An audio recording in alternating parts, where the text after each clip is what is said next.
What's going on, guys? It's Cliff here, and welcome into the first test of the summer as we are hosting the West Indies. We've got a bit of a changed lineup, and I will go through that in just a second. Really just playing the two out-and-out bowlers here. We do have a lot of all-round options, and that's just due to the fact that because we are the home nation, we can only take 12 players into our test squad. So I did put in... yeah, probably too many all-rounders actually looking at it now, but I'm thinking it's going to come good. All of them are in great form with the bat, great form with the ball, and Tim Southee, how good was he in the Champions Trophy, especially opening up and especially at the death as well. He was very good. Got the ball moving around, had it on a string, and just really couldn't do no wrong. So this is a West Indies side that we probably should take apart quite easily in our home conditions as well. I mean, you look at it, it's missing the T20 stars, the one-day stars, the Chris Gales, the Bravos, the Pollards, the Narines. I'm trying to think who else. Badri.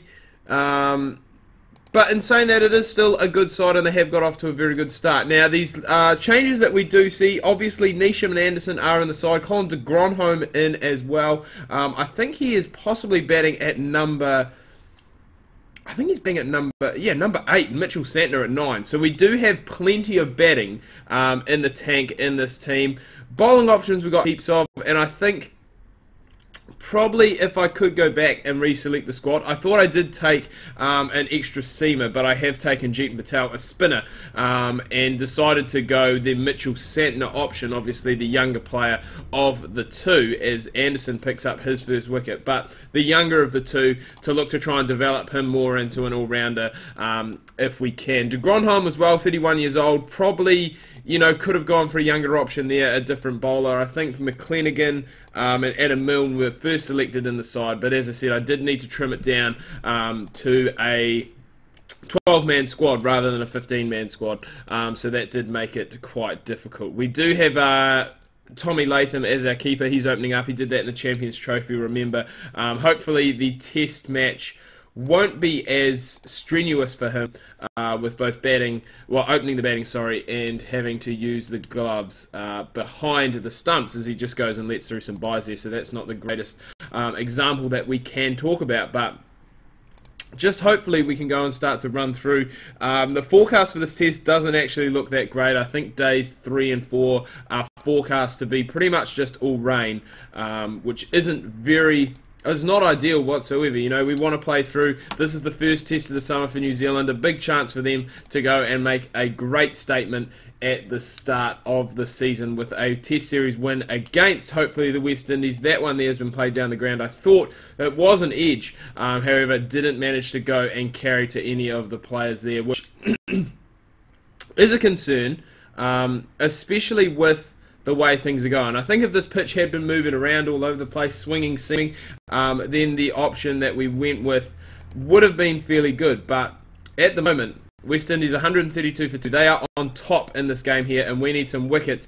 Quick, smart, if we are going to go and I guess get a real good grip on this game, because at present, it's just not really happening for us, and I think Santner has gone and got Braithwaite, so that is good. The opener is now gone. He is back in the hut for 61, and hopefully that can spiral a bit of a downfall for the West Indians. I think they do have a lot of right-handers in the side as well, which did allow me, well, it helped me, I guess, select Santner over Patel. Obviously, with his left arm spin, he is going to turn the ball away from majority of these West Indian batters, so hopefully he is going to turn it away enough to start getting some wickets. We're going to bring back the openers, and look at that, Trent Boult didn't have the greatest of Champions Trophies at all. He was actually dropped, I believe, for majority of the tournament, but he's come back. Test matches is where Trent Boult just absolutely thrives, where he gets back into his form, and I really hope that this summer that he can do the same. This is the first time, well, I'm not sure if New Zealand are playing any games before this. I don't think we have any games until like November, so that is a long way away, and there we go. So just before the tea period on day 1, we have gone and taken quite a few wickets, and we are now down, closing in on the tail. Blackwood and Jason Holder both can bat. I think Holder kind of he reminds me a lot of Darren Sammy. He obviously is the captain of this side. I'm not sure if he is actually the captain of the test side or not. I can't remember. I honestly can't remember. I would say in here that he is. He's one of those guys, bats number 7, bats number 8. He's kind of like your third seaming option. I think his bowling probably does outdo Darren Sammy a bit. However, his batting probably isn't quite up to the standard. Still a very solid batter though. Has a very good average for test match cricket.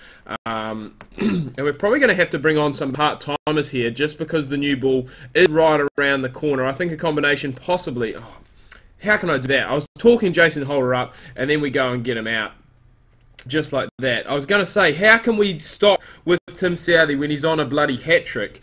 And it just continues with the right-handers. I don't think there is actually any left-handed players in this side for the West Indies today. So that suits well heading into the third innings for us as well, where hopefully we will start to see a few foot marks and a few holes that do manage to open up. I'm going to bring these two off. Going to bring in de Gronholm and Santner just to try and speed through these overs. Hopefully try and get a good portion of the day, of the end of this episode with the new ball. And hopefully we can make that count and try and rattle the West Indies here for somewhere around 250 would be ideal. We may not even need the new ball after Sants goes, picks up his second for the day. He is through Roach just like that. We've got Gabriel and Joseph left to go. Gabriel's not sticking around. He is gone for a golden.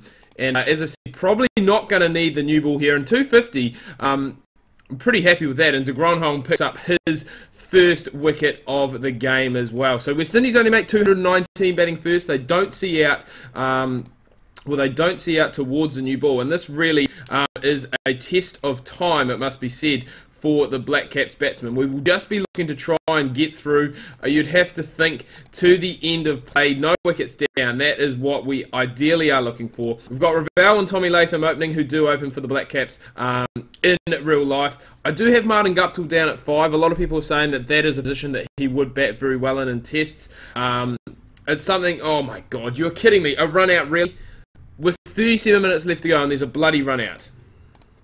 I said we didn't want any wickets, and that is not what has happened. Jeet Ravel has done his best to kind of cock things up, and as I said, we just want to really head through to the end of this session, well, sorry, the end of this day, really. I mean, we're on top. We've done the work with the ball.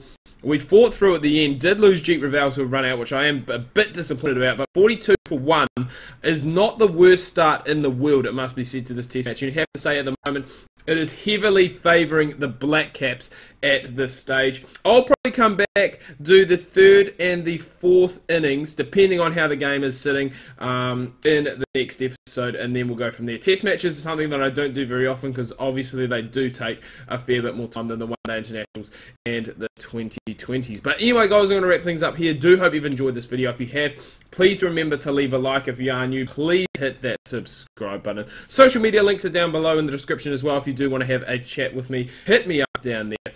Until next time, guys, ka kite anoa. See you soon.